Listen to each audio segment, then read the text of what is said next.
So at this point, we've covered concrete lifetimes for regular values. Let's now move on to discussing lifetimes for references.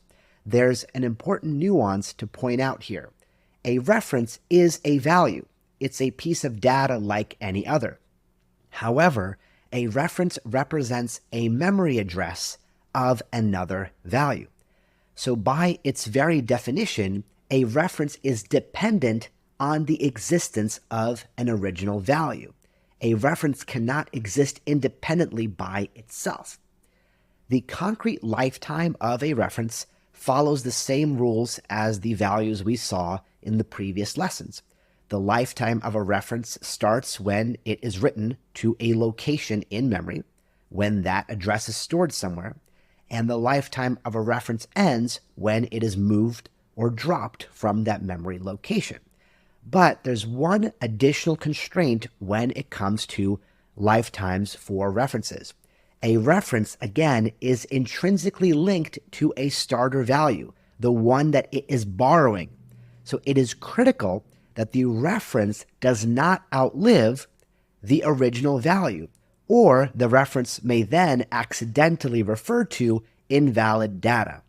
So thus, Rust will validate that the reference's lifetime is contained or lives within the lifetime of the referenced value.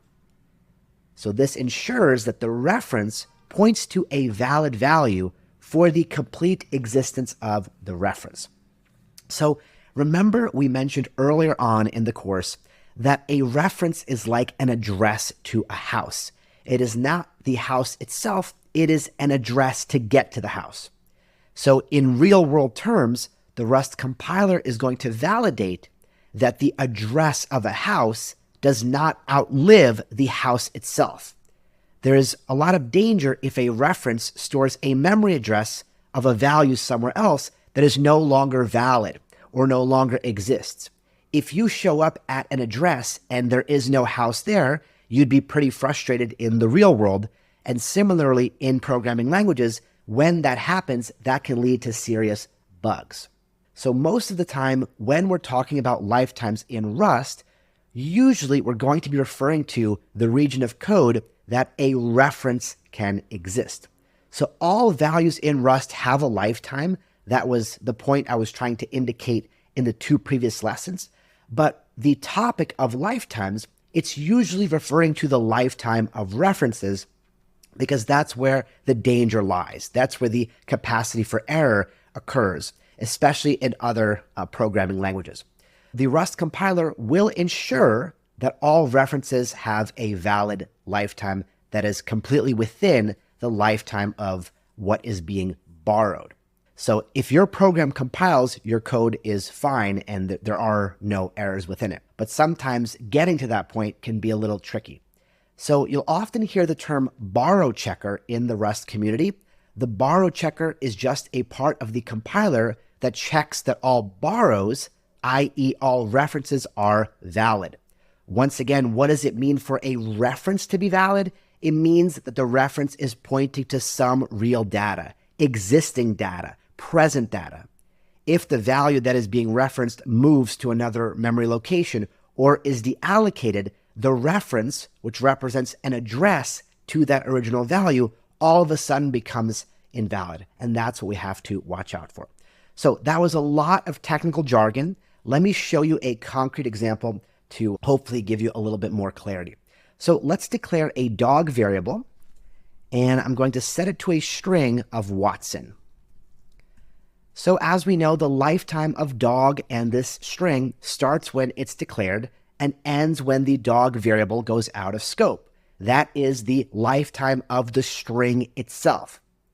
Below, I'm going to declare a myPet variable, and I will make this an immutable reference to dog above.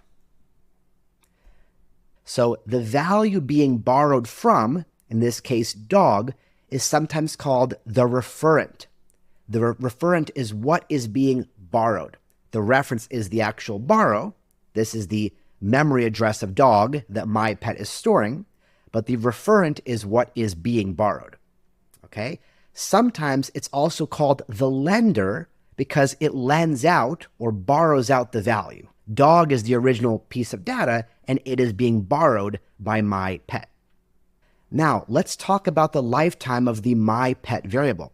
The my pet reference starts on line 3 when the reference is declared, and it's going to end similarly when we reach the end of the scope. The my pet variable goes out of scope, and then the reference and its life ends, right? The lifetime concludes at the end of the function scope. But the additional constraint here is that the lifetime of my pet must be contained completely within the lifetime of dog. Because if dog stops existing, then the reference to dog is also invalid. It's a reference to data that is no longer alive. If this dog dies, pardon the dark terminology, then the reference to the dog cannot be valid. So when you have a reference like this, the additional constraint that the borrow checker is checking for is that the lifetime of this reference must completely fit within or be contained within the reference lifetime. The borrow must exist completely within the lifetime of what is being borrowed. Of course, we can output these values below.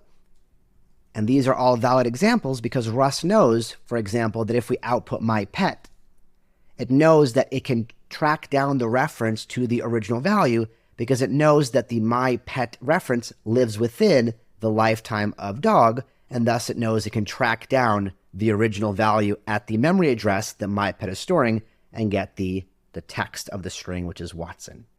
So here is a variation of the previous example. Let's drag my pet into a nested block. So right here, I'll create a nested block, and I'm going to move my pet into there as well as my output.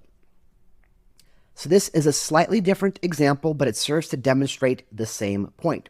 The my pet references lifetime begins with this declaration right here with the ampersand, and the lifetime ends at the end of this nested scope. So roughly line 7 is when the reference is no longer alive. So my pet and its lifetime, the lifetime of the reference, concludes right here. Starts right here, ends right here. Why does the compiler and the borrow checker consider this valid? Because this reference lives entirely within, or its lifetime rather, lives entirely within the lifetime of the dog string. We can think of the dog string as being the region of code from here to here. This is the lifetime of dog, and as we can visually see, the lifetime of the my pet reference fits completely within that region or area of code. And so here's another example. I'm going to do a very similar thing. I'm going to copy and paste this nested block one more time below. So now we have two independent my pet variables declared in two separate independent nested scopes. And Rust is going to validate that the lifetime of each my pet reference lives within the lifetime of the referent or the lender, the original data that the reference is borrowing or referring to, pointing to. So in this situation, this code is once again totally fine because Rust has that validation. Rust sees the concrete lifetime of dog starting from here and ending at the end of main, and these two references, independent as they are, fit within that region. It fits within that lifetime. And we're going to continue to reinforce these concepts and practice with more examples throughout this section. But hopefully the basic gist of this stuff makes sense. All right, that's all there is to cover in this lesson, so I will see you in the next one.